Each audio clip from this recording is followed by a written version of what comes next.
A continuación, estaremos presentando el pensamiento de una de las figuras más importantes, si no la más importante, del quehacer filosófico de Occidente, Platón. Indagaremos sobre su vida, su pensamiento político, epistemológico y metafísico. En este primer audiovisual, concretamente, estaremos centrándonos en la teoría de los dos mundos.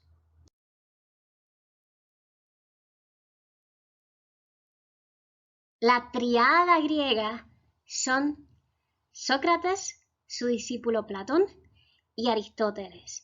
Ahora bien, si Sócrates es un personaje muy importante, la madurez del pensamiento griego la encontramos en el pensamiento de Platón y de Aristóteles. A continuación vamos a estar hablando en un primer momento de Platón. Vamos a estar dividiendo en varios audiovisuales el pensamiento de este, ya que es muy denso, y luego estaremos haciendo lo propio con Aristóteles.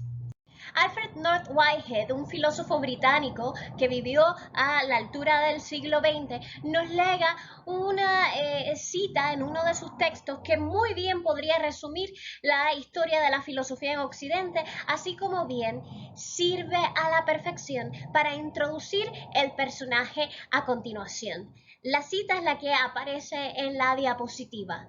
La caracterización general más segura de la tradición filosófica europea es que consiste en una serie de notas de pie de página de Platón. Bien, se refiere a las notas de pie de página, los footnotes, como dicen en buen castellano. Bien, ¿y qué quiere decir las palabras? ¿Qué quieren decir estas palabras de North Whitehead? Pues que toda la tradición filosófica de Occidente se ha construido, bien, se ha cimentado sobre la monumental obra de Platón. Bien, todo filósofo que vamos a estar viendo en clase de alguna u otra forma dialoga con este personaje. Todo personaje que vamos a estar viendo en clase, cada filósofo, cada pensador, va a constituir una respuesta a lo propuesto por Platón hace 2500 años. Bien, ya sea para ubicarse a su favor, ya sea para ubicarse en su contra. Desde el mismo discípulo de Platón, Aristóteles, nos estamos encontrando una reacción a la obra de Platón. Así que sin más preámbulos, vayamos.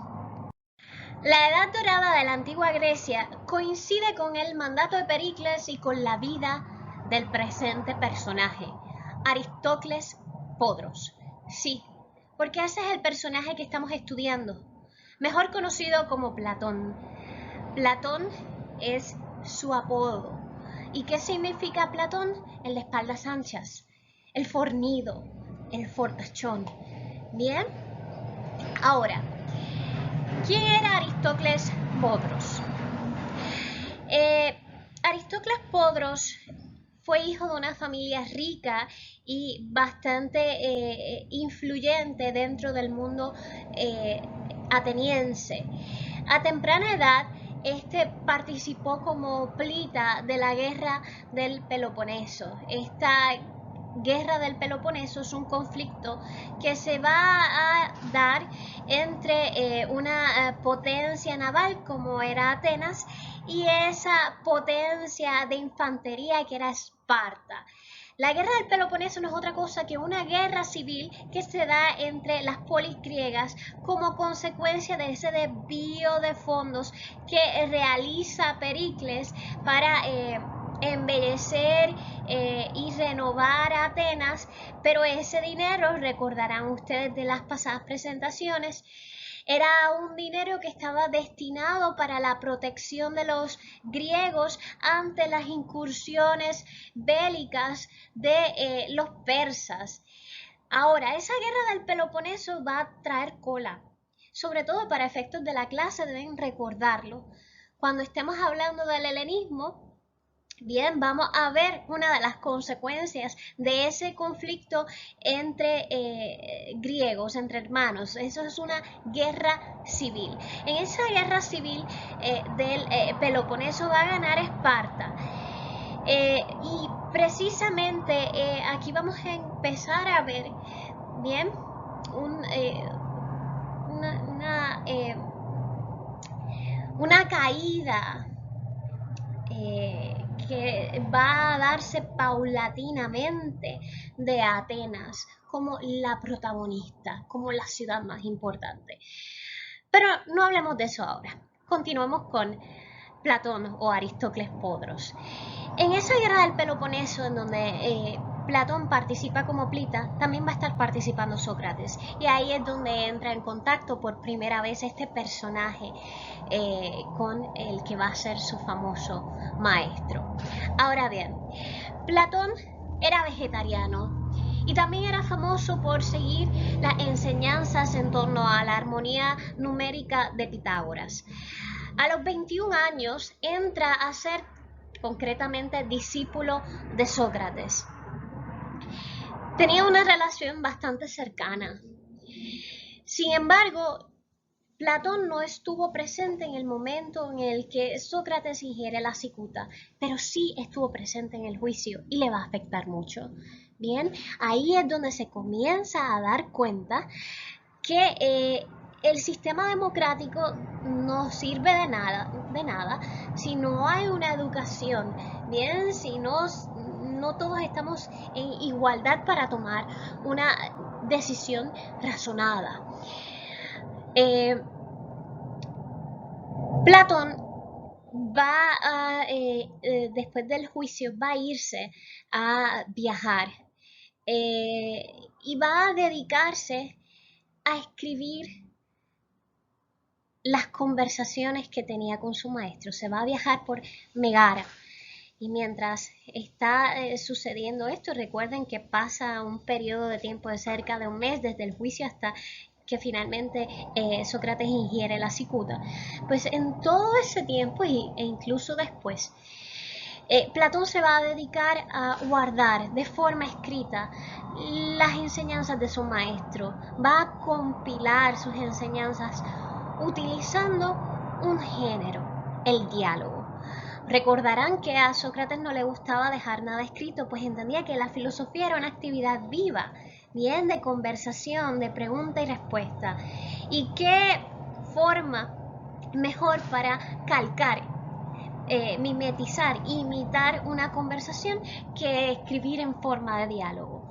Bien, Platón va a utilizar ese medio para guardar las enseñanzas de su maestro. Mientras está en ese viaje por Megara, se decide por continuar viajando por el resto del Mediterráneo. Va a visitar África, pero también va a visitar Italia. En Italia va a entrar en contacto, ¿bien? En contacto con las obras de Parménides. Recordarán a Parménides, aquel filósofo de la naturaleza, antítesis de Heráclito. Heráclito decía todo fluye, mientras que Parménides decía, espérate, no, las cosas no cambian, el cambio es aparente, pero todo se queda igual, todo se mantiene constante. Pues Platón va a entrar en contacto con esas ideas y le va a llamar mucho la atención, sobre todo un aspecto bien particular, y es que Parménides nos dice que los sentidos nos engañan, que el verdadero camino para la verdad no es el camino ¿verdad? Del conocimiento que obtenemos a través de los sentidos, sino más bien el conocimiento que obtenemos a través de la razón. Esto va a ubicar a Platón dentro de la tradición o dentro de la vertiente racionalista en la historia de la filosofía. Platón siguió viajando en el Mediterráneo. Estudió formas de gobierno, estuvo en la corte del rey Dionisio I, estuvo preso en varios momentos por declararse en contra de las decisiones de Atenas. Bien, era visto como una especie de subversivo en algunos momentos por declararse en contra del régimen democrático de Atenas que había, ¿verdad?, dado muerte a su maestro. Fue tomado como esclavo, sin embargo fue liberado y posteriormente decide fundar una escuela de filosofía donde pudiera transmitir las ideas propias y, por supuesto, las ideas de su querido maestro. Esta escuela de Platón fue conocida como la Academia y se llama Academia. Hay muchas academias, bien, pero la academia originaria, la Academia de Platón, y de la verdad, de la cual salen otras palabras como académico, bien, academicista, etcétera, etcétera, etcétera. Esa academia originaria de Platón tiene ese nombre porque se llega a ubicar en los terrenos de lo que había sido un templo dedicado a un dios no muy conocido, que era el dios Academo. Bien, se dice que no se podía entrar a la academia sin saber matemáticas, sin saber geometría. En todo caso, la academia es muy importante en Occidente.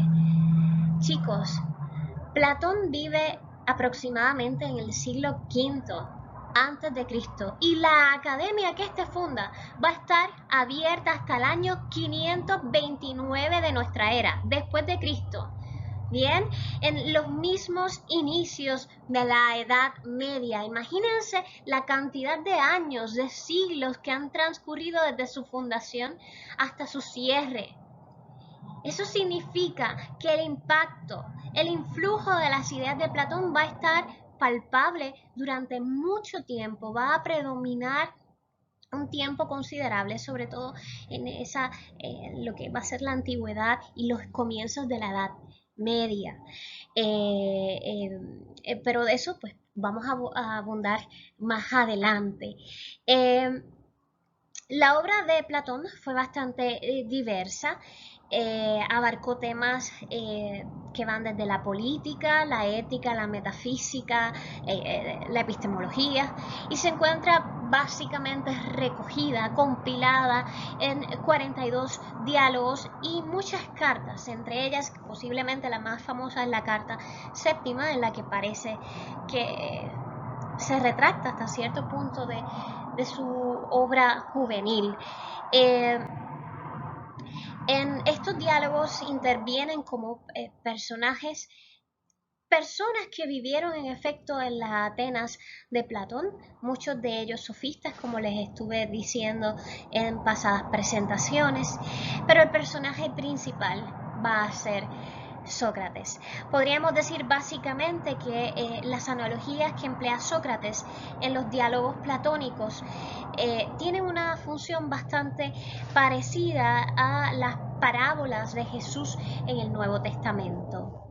Ahora, eso es un poco sobre la vida de Platón, pero ¿qué nos dice Platón? ¿Cuál es su obra? ¿Cuáles son sus contribuciones? ¿Cuál es el pensamiento de Platón? Los estudiosos han sistematizado el pensamiento de Platón en 4 grandes periodos o 4 grandes etapas. Esto lo hacen para poder entender mejor el devenir, el discurrir y las influencias que ha tenido este personaje a lo largo de su vida y cómo se ha desarrollado su pensamiento a lo largo de los años. El criterio que han empleado los estudiosos para dividir el pensamiento de Platón muchas veces es un criterio temático. ¿Cuáles son los problemas o los asuntos que preocupan a Platón en cada periodo o en cada momento? Sabemos que la obra de Platón es bastante prolífica. Tiene muchos diálogos, muchas cartas, otros tipos de textos, pero sobre todo los diálogos. Ahora bien, los diálogos de juventud son llamados los diálogos socráticos. Ese constituiría el primer momento o la primera etapa del pensamiento de Platón. La preocupación básica de este momento es la ética, el entender cómo se maneja el ciudadano en la polis. Y aquí encontramos textos como la Apología de Sócrates recogida por el texto de Protágoras, Critón, etc. Ahora, en este primer momento nos encontramos que es bien difícil distinguir el pensamiento del maestro Sócrates del pensamiento del discípulo, pues encontramos que básicamente están bastante ¿verdad? Alineados. Según van pasando las etapas o va creciendo y desarrollándose su pensamiento filosófico, Platón va a ir interesándose por otros temas. En la adultez temprana va a interesarse por la política y la filosofía del lenguaje, y de ahí vienen algunos textos como Gorgias, Menón, Cratilo, Hipias. En Hipias indaga sobre, por ejemplo, lo que es la belleza. En un tercer periodo, que posiblemente sea uno de los periodos más importantes del pensamiento nosotros nos encontramos la madurez de sus ideas. Por esa razón, este periodo es llamado el periodo crítico o de madurez. Aquí nos vamos a encontrar la teoría de las ideas o la teoría de los dos mundos y la teoría de la reminiscencia. De este periodo son los diálogos del banquete o de la erótica, el Fedón, que habla sobre el alma, o la famosa República de Platón, que es uno de los textos más importantes de este personaje. Ya en su vejez, Platón revisa ideas anteriores y reflexiona en torno a la naturaleza y la medicina, y ahí nos encontramos el Teeteto, el Político, el Leyes, el Timeo y demás. Tengo que decir que una de las referencias que tenemos en Occidente sobre Atlantis o la Atlántida se la debemos precisamente a uno de los textos de Platón. Quisiera que prestaran singular atención a lo siguiente. En las pasadas presentaciones hemos estado viendo prácticamente un collage de personajes que estuvieron en los mismos inicios de la historia de la filosofía en Occidente. Más adelante voy a volver a hablar de varios personajes que pertenecen a distintas escuelas a propósito del helenismo y de los pensadores que pertenecen a la tradición judía y árabe musulmana. Ahora bien, la mayor parte de los pensadores y filósofos que vamos a estar discutiendo en el curso van a ser tratados de forma panorámica. Nosotros podríamos estar 3 años tomando un curso sobre Platón solamente. Sin embargo, no podemos agotarlo todo ¿verdad? En el curso, porque es un curso panorámico. Ahora bien, para que estemos mejor organizados en nuestros cuadernos, en nuestras libretas, podamos ubicarnos mejor, yo voy a utilizar la siguiente estructura. Yo les voy a hablar, por supuesto, del contexto histórico, datos biográficos del personaje, porque hay que ubicarlo, hay que entender cómo su vida es alimentada por la historia y la historia es alimentada por su vida. Pero también, y la parte más importante, lo que a mí me interesa que ustedes conozcan es la propuesta filosófica, el proyecto filosófico de cada personaje. Por esta razón, cada vez que nos centremos en un personaje concreto, yo les voy a estar presentando en un primer momento, luego de la biografía, su proyecto filosófico. Luego de esto, vamos a estar viendo aspectos de forma resumida, trascendentales o que merece la pena llamar la atención de su obra. Y puede ser que sean varias o varios ¿verdad? Las propuestas dentro de su proyecto filosófico que merezcan la pena que nosotros repasemos, que nosotros estudiemos. Ahora bien, yo lo voy a estar diciendo, lo voy a estar señalando y lo voy a estar dividiendo. Dentro de su proyecto filosófico, ¿cuál es su propuesta metafísica? ¿Cuál es su propuesta epistemológica? ¿Su propuesta moral? ¿Su propuesta política? En no todos vamos a estar viendo, entrando, ¿verdad?, en mucho detalle. En no todos vamos a estar viendo, por ejemplo, su propuesta metafísica, porque hay algunos personajes que no tienen propuesta metafísica. Bien, ellos se declaran que no es posible hacer una metafísica, pero de eso vamos a estar hablando más adelante. Ahora bien, en el caso concreto del personaje que nos atañe, que es Platón, Platón quiere encontrar la relación entre lo eterno y lo inalterable con aquello que cambia, tanto en la naturaleza como pretendían saber los presocráticos o conocer los presocráticos, como en lo moral. Y aquí es donde entra el elemento humano, el elemento del ser humano que tanto les preocupaba a los filósofos como Sócrates y por supuesto a los sofistas que estaban preocupados por el nomos. Ahora yo quisiera que notáramos ese recuadro verde. En ese recuadro verde nosotros vemos muy claramente que Sócrates, pero sobre todo su discípulo Platón, que es el que estamos discutiendo, están preocupados por conocer la relación de lo que no cambia con lo que cambia.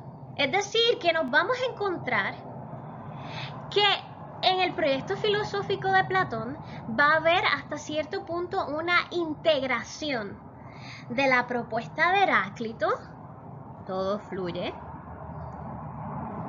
y la propuesta de Parménides, no, todo permanece igual.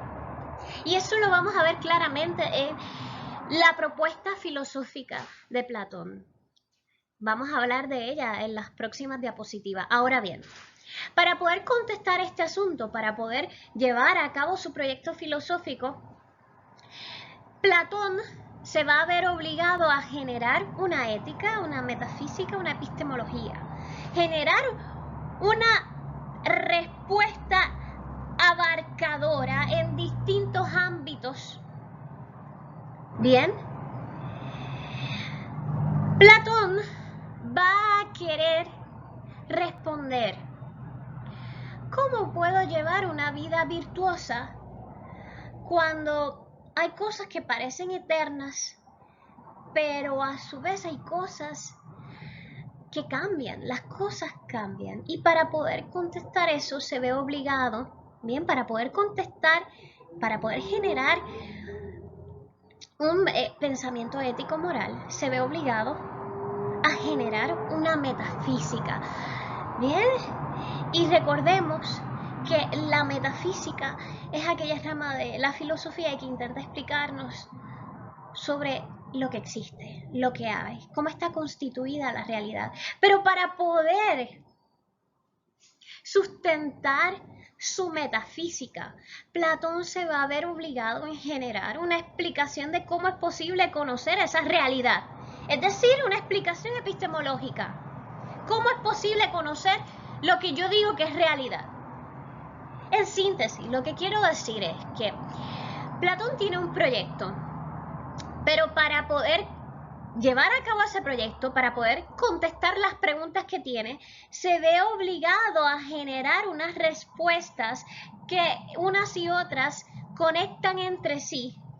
Bien, pero para él la preocupación más importante, aunque le importa el entorno, la naturaleza, a él le importa mucho lo que tiene que ver con el ser humano. ¿Cómo podemos ser mejores viviendo en la polis? Como pasaba con su maestro, que está preocupado por lo que sucede a las personas que viven en sociedad. Pero para poder contestar eso, bien, que ya de por sí esto constituye una rama dentro de la filosofía que vendría a ser la ética, se ve obligado a generar una explicación de la realidad, que viene a ser una rama de la filosofía que se llama metafísica. Pero para poder sustentar bien su metafísica, para poder decir que es posible conocer esa realidad de la que él habla, él se ve obligado a generar una epistemología. Es decir, que básicamente en el pensamiento de Platón, o el pensamiento de Platón, lo podríamos presentar casi como una pirámide, en donde en la base nos encontramos que tiene que generar una explicación epistemológica, metafísica, para llegar a la cúspide de su meta. Bien, cómo llevar una vida virtuosa en donde todo parece cambiante, pero a su vez eterno, donde hay cosas que son eternas, que se vinculan con las cambiantes. Seguimos. ¿En qué consiste la propuesta metafísica de Platón? Bien, ¿cómo está constituida la realidad, lo que hay, lo que existe, lo que nos rodea, lo que nosotros llamamos universo, naturaleza. Pues les ruego que para poder contestar esa pregunta me tengan paciencia. Según Platón, en un inicio, al origen, en el momento del origen de todo lo que hay, todo lo que existe, habían 4 cosas originarias. ¿Bien? Vacío, espacio vacío, materia informe, ideas y un personaje muy simpático que él llama el demiurgo. Vamos a anotarlo. En un principio, según Platón, tenemos espacio vacío.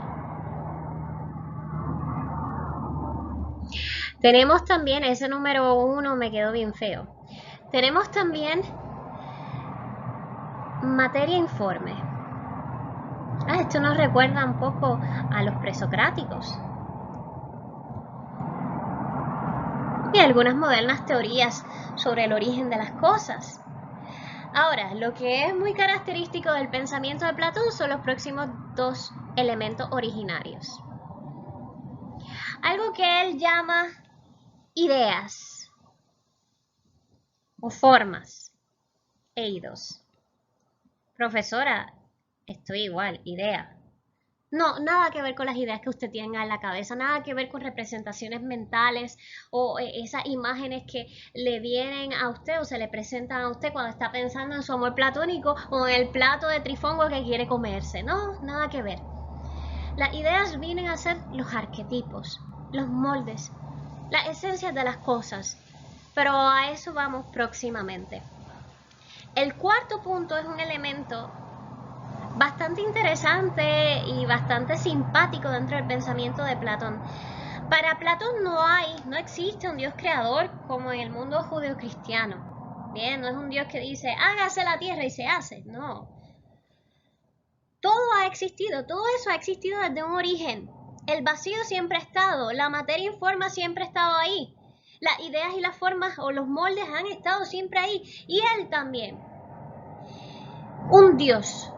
No un Dios creador, un Dios artesano, un Dios que ordena las cosas y que es llamado como demiurgo. El demiurgo es como un pastelero, un repostero. Él coge la materia informe que vendría a ser como la masa para preparar las galletas, ¿bien? Y pues prepara, ¿verdad? O tiene a su disposición distintas masas. Masa de chocolate, masa de jengibre, masa de vainilla. Y él, ayudándose de los moldes o las ideas o formas, hace muchas galletas. Y esas galletas son este mundo que nos rodea. Esta realidad. Bien, esto que hay, que existe, este universo. Es decir, que el demiurgo simplemente coge los ingredientes, los moldes o el molde y reproduce lo que hay.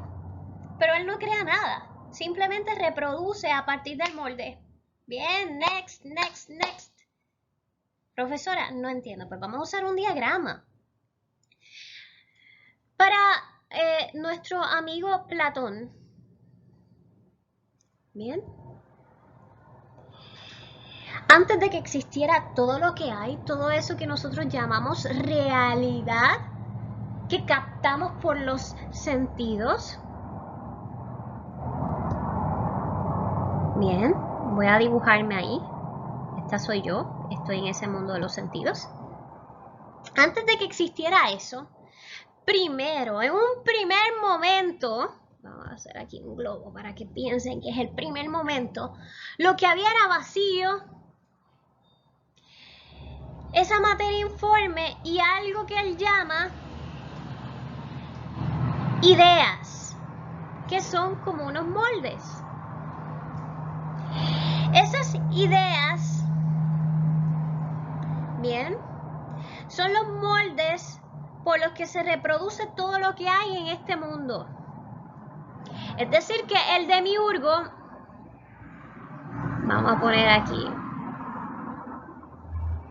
El demiurgo, que es esa figura, está representada por esa figura triangular violeta, va a coger la materia informe. Ay, yo la quería pintar de amarilla. Esa materia informe. Y va a utilizar como molde esas ideas, o lo que hay en el mundo de las ideas, esos moldes, esos arquetipos, para generar lo que hay aquí. Esa bipartición entre lo que hay aquí y lo que hay allá es lo que se conoce como los dos mundos de Platón, la teoría de los dos mundos. Vamos a verlo a continuación. Platón, en su propuesta metafísica, que es conocida como la teoría de los dos mundos, divide o biparte, divide en dos partes la realidad, lo que nos rodea, lo que hay, lo que existe, en dos mundos o en dos planos. Si lo quieren entender mejor, dos planos, porque no es que existan planetas ni mundos, sino dos planos de una misma realidad. Está el plano de los sentidos, el mundo de los sentidos, aquel que yo puedo ver, palpar, escuchar. Miren qué molestoso es el sonido de los camiones pasando y los reggaetoneros ahí. No tengo nada en contra de los reggaetoneros, pero no me dejan dar clase como debería.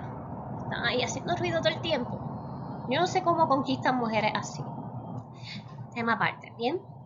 El punto es que ese mundo, ese plano, nosotros podemos tener acceso a él gracias a los sentidos. Es este plano. Todo lo que veo, todo lo que me rodea es ese mundo de los sentidos. Pero aparte de ese plano que constituye la realidad, está el plano que es conocido como el de las ideas o el mundo de las ideas. Ahí se encuentra la esencia de todo lo que hay aquí, en este plano. Ahí se encuentra el molde, los moldes de todo lo que me rodea. Está el molde de la profesora, el molde de la almohada, el molde del ratón y de la lámpara, la Torre Eiffel y las flores. ¿Bien? Ahí está el molde de todo lo que hay aquí en este mundo de los sentidos. En el mundo de las ideas está la esencia, el arquetipo, el modelo por el que todo lo que hay aquí existe. Todo lo que hay aquí en este mundo de los sentidos es copia. ¿Bien? Porque yo seré su profesora de filosofía, pero no soy su única profesora, mujer, Homo sapiens. Y este no es el único ratón que existe, hay muchos ratones en este mundo de los sentidos de diferentes colores, de la misma forma que galletas de chocolate, galletas de jengibre y de vainilla. Pero molde solo hay uno. ¿Bien? De ese molde parte lo demás. De ese molde, o gracias a ese molde, nosotros podemos decir, eso es una galleta de forma o con forma de ser humano. Eso es un ratón, aunque el ratón sea de Hello Kitty, aunque tenga una forma un poco distinta. A veces hay ratones cuadrados, lo hemos visto. Aunque el ratón de su laptop sea táctil, touch, usted sabe que es un ratón. ¿Y por qué sabe que es un ratón? Porque la esencia no es esto material que puede cambiar. Es que está hecho a partir de una esencia que está allá y no cambia. Entonces, por tanto, lo que nosotros nos estamos encontrando en la propuesta de Platón es que este va a dividirnos la realidad en dos. Él es un dualista. Él nos va a decir, existen dos planos de una misma realidad u universo. Bien. El plano del mundo de los sentidos es cambiante. Bien, todo fluye. Nada permanece. Ahorita puede pasar alguien con Bad Bunny y después alguien con Anuel. Bien. Ahora mismo está de día, pero puede ser de noche y puedo tener ahora calor y después frío. Cambia los sentidos. No nos conduce a un verdadero conocimiento de la cosa, simplemente a lo cambiante. ¿Nosotros tenemos acceso a ese mundo de los sentidos? Pues gracias a los sentidos. Pero ese otro plano del que todo lo que aquí es una copia barata, por así decirlo, o de menor realidad, ese otro plano conocido como el mundo de las ideas o el mundo de las formas, todo es perfecto, nada cambia, todo es seguro, es el conocimiento mismo. Usted ve muchos árboles en el camino, son árboles distintos, distinto color, forma, tamaño, pero el modelo de árbol, el árbol más perfecto, la esencia de árbol, está en el mundo de las ideas. Y usted puede tener acceso al mundo de las ideas según Platón, según su teoría. Usted tiene acceso al mundo de las ideas gracias a la razón, al instrumento de la razón. Si ustedes ven con atención ese esquema, nosotros nos estamos encontrando que nuestro amigo Platón está conjugando, haciendo una síntesis del pensamiento de Heráclito y Parménides en el mundo de los sentidos, donde todo fluye, todo cambia y al que tenemos acceso gracias precisamente a nuestros 5 sentidos, nos encontramos una referencia a la propuesta de Heráclito. Mientras que la antítesis de Heráclito, que era Parménides, nos decía que nada cambiaba y que el único conocimiento verdadero que podíamos tener era a través de la razón, porque gracias a la razón nosotros no nos podíamos dejar engañar por ese conocimiento aparente que nos da el cambio que obtenemos o que conocemos gracias a los sentidos. Yo puedo saber que John, saludos John, es John, aunque haya cambiado, se haya cortado el cabello, se lo haya teñido, se haya hecho lo que sea. Yo puedo saber que John es John por mi cabeza. Hay algo que me hace saber que John es John. Bien. Y no son los sentidos, porque los sentidos pueden engañarme y pensar que ya no es John, que no es John, porque se ve distinto. La profesora se puede peinar o maquillar distinto, pero aunque se peina o se maquilla distinto, usted sabe que es la profesora, aunque físicamente haya cambiado y usted conoce esos cambios físicos a través de los sentidos, hay algo que le dice que la profesora es la profesora y que es una mujer, una hembra Homo sapiens. Bien, así que encontramos referencia a Parménides en esta parte de la propuesta de la teoría de los 2 mundos de Platón. A modo de síntesis, les dejo la presente diapositiva. Les decía que las formas o las ideas platónicas no tienen nada que ver con representaciones mentales. Bien, cuando utilizamos la palabra idea, pues posiblemente nos viene a la cabeza el término psicológico y vinculado a nuestras conexiones neurológicas que nos remite a ciertas representaciones mentales que nosotros nos hacemos de las cosas, o es decir, el conjurar ciertas imágenes en nuestra cabeza. Pero no es eso, en lo absoluto a lo que se refiere Platón con ideas. Las ideas platónicas tienen unos rasgos, unas características. Piensen en ellas como moldes, como arquetipos, como modelos, por lo que todo lo que aquí existe es simplemente una copia de ello. Pero esas ideas, bien, no tienen propiedad física alguna. Son moldes sin ser moldes. Son moldes que no tienen la forma, por así decirlo. No son tangibles. Las ideas son inextensas, es decir, que no tienen cuerpo, son incorpóreas, no ocupan espacio. Bien.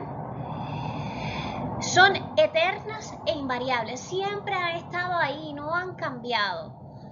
Pueden cambiar los ratones, pueden haber ratones verdes de Hello Kitty, de Naruto, sí, lo hay, de muñequitos y de cosas así.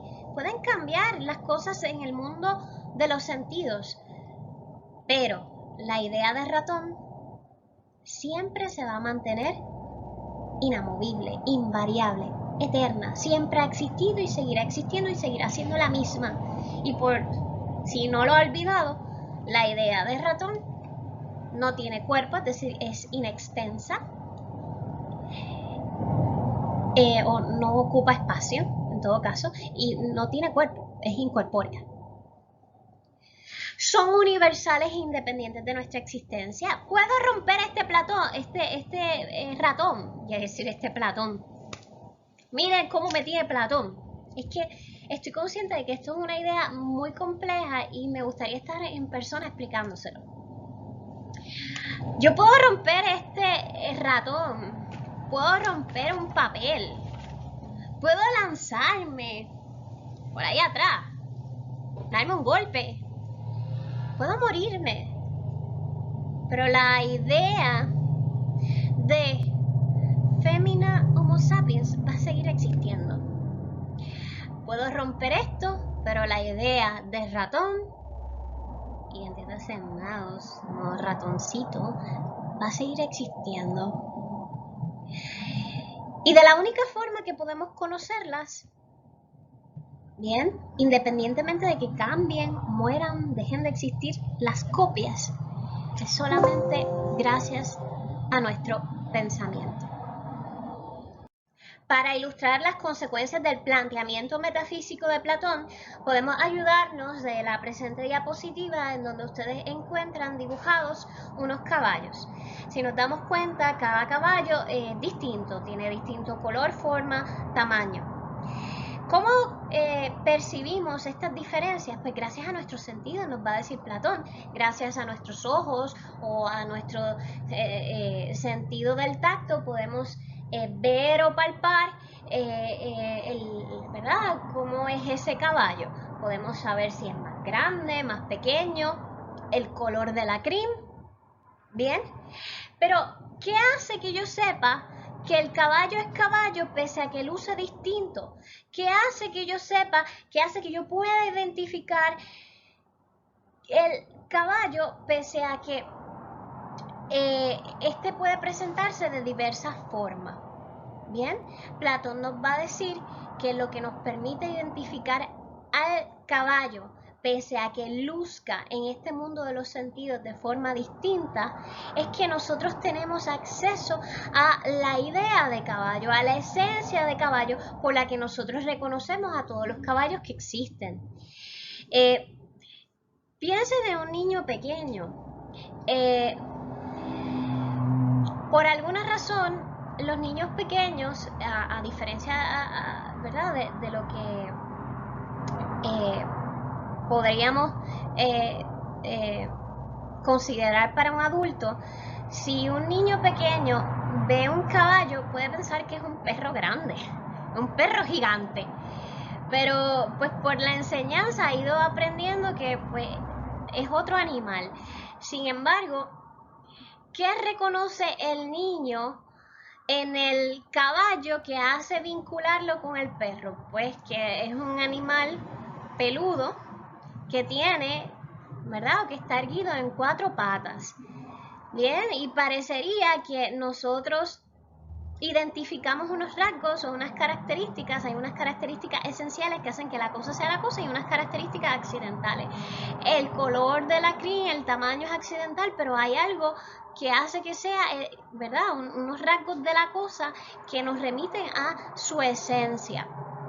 Posiblemente también podríamos utilizar el ejemplo de las cajas. Dicho sea de paso, quiero presentar una cajita que parece insignificante, pero es traída de Hungría. No sé si saben, pero Hungría durante muchos años fue uno de los países exportadores de trabajos en madera de muy buena calidad, y casi todas las cajas de seguridad o los cofres estos donde guardaban muchas cosas importantes se hacían ahí, y es porque tienen unos sistemas, ¿verdad? Están hechas de tal forma de que no se pueden abrir salvo la persona que la compra sabe, ¿verdad? Cómo se puede, ¿verdad? Dar a, ¿verdad? apertura a la misma, ¿bien? Y son bastante sólidas. Pues imaginen qué hace que una caja es una caja. No lo imaginen, piensen. ¿Qué hace que una caja sea una caja? ¿Qué elementos hacen que una caja se distancie de un cojín? Pues sabemos que la caja, ¿verdad? Tiene una forma bien concreta y más que la forma, las cajas sirven para guardar cosas, para tener cosas dentro. Bien, nosotros podemos encontrar en este mundo de los sentidos muchas cajas. Bien, todas son de distinto color, tamaño, forma. Pero ¿qué pasa con las cajas? Que aunque todas sean de distinto tamaño, color y forma, todas sirven para guardar cosas. Bien, todas sirven para tener cosas dentro.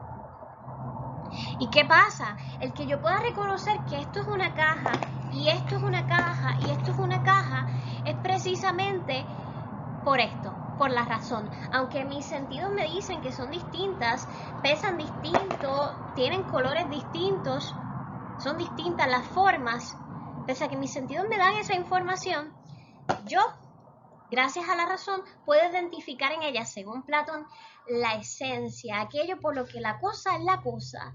Ah, esto me recuerda a la caja, esa caja que se encuentra en otro plano de la realidad, bien, y es el mundo de las ideas, el lugar donde está la caja, el ser humano, el caballo, el ratón. Bien, todo lo que existe aquí son copias. Es más, yo puedo romper esto, pero la copia es copia. La esencia se va a mantener ahí, inamovible, porque es eterna, no cambia. Y por supuesto, no tiene extensión como estas. Es el molde. Ahora bien, es bien importante establecer esta distinción y lo mencioné en la diapositiva anterior.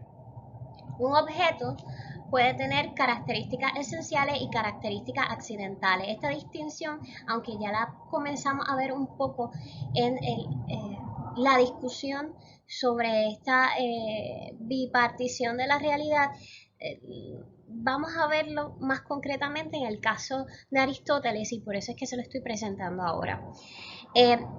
Los objetos de este mundo sensible tienen unas características que son esenciales y unas características que son accidentales. Las características accidentales pueden ser el peso, el color, la forma, da igual el color de la caja, la forma de la caja, pero hay algo que hace que la caja sea caja. Llámele usted la forma, llámele usted el uso, llámele lo que usted quiera, pero hay algo que hace que la caja sea caja. Pues eso que hace que la caja sea caja son las ideas o formas platónicas. Bien, lo demás es simplemente envoltura. Bien, varía.